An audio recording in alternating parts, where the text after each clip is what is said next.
Hi everybody. So, I went to the Bayfront Pier with my cousin and my friend tonight, and we were playing a little game where situations, like what if situations. So, like, what if your boyfriend of 3 years cheated on you 2 months into your relationship? What is your what if? And my cousin and I both said at the exact same time, done. And, I think that cheating is something that, in a way, is forgivable, but yet it's also something that's very unforgivable because it's, my glasses are crooked again. It's such a terrible thing to do to somebody, and I don't know, I think it's unforgivable because you were supposed to be with that one person when you're with them and that one person only. And, for people to cheat or do whatever it is that they do when it's with regards to being with somebody else while you're with a certain person, it's, I don't know, I just don't agree with it. Anyways, along the topic of those things, my cousin and I were just saying that how we're very independent, and I have not always been very independent. I have not always been able to stand on my own 2 feet, and it's taken a lot for me to get to where I am today. And I just want to share some personal things about myself. My papa died when I was 13, so when I was going to high school, he died.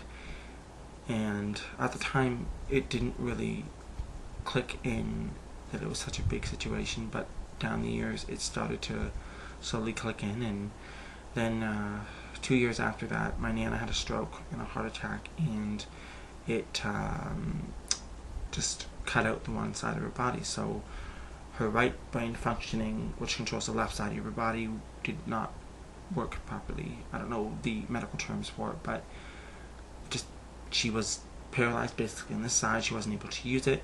She couldn't talk. It was like her mind was a drawer, and you just open it and pull out any word.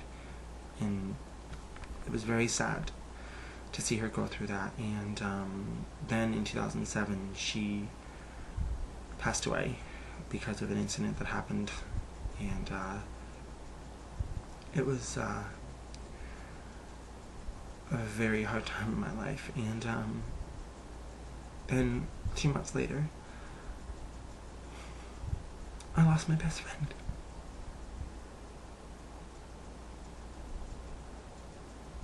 In a car accident.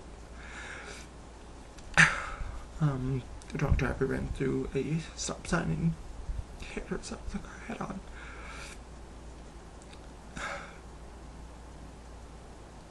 It was just, those 2 months were just like just felt like it was like a span of a lifetime that I lost, And in 2007, that was the year that all happened. August 2007 was my Nana died, and October 2007 was my best friend died. And earlier that year, I went to see my doctor, and because I had some issues that was going on with my health, and I didn't know what it was, and he said, well, you have an ulcer. So I was given medication for that, and it kind of went away, but then it gradually picked up after my Nana died and after my friend died. And it persistently got worse.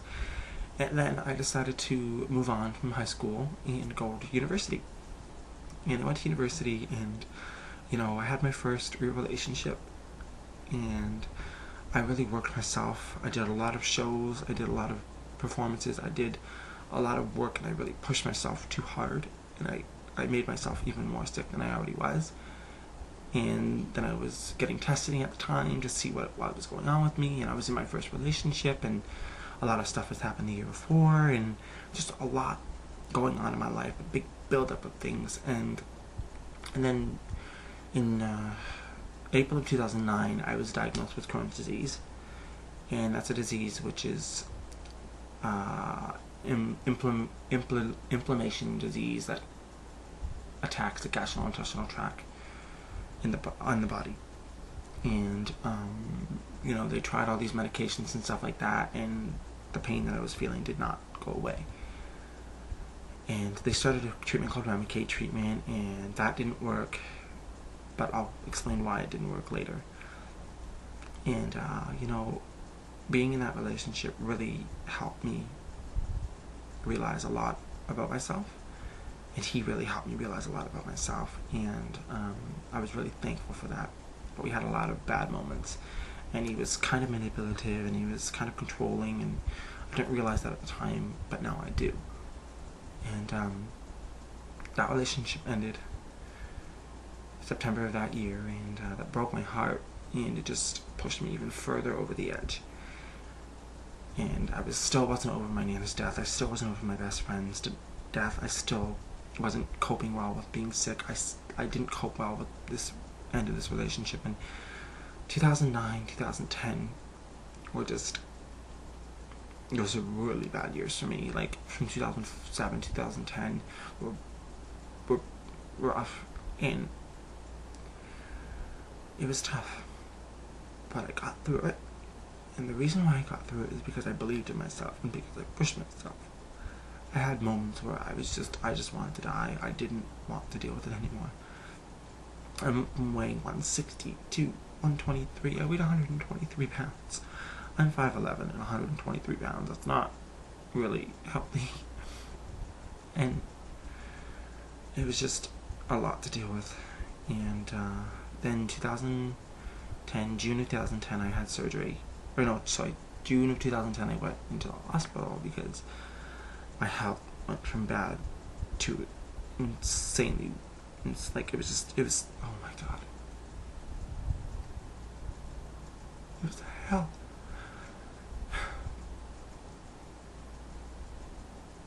It wasn't fun. It wasn't fun not having a job. It wasn't fun not being able to be me. It was so hard. And my surgeon told my specialist that if I wouldn't have had surgery in July, I would have been dead by December of last year.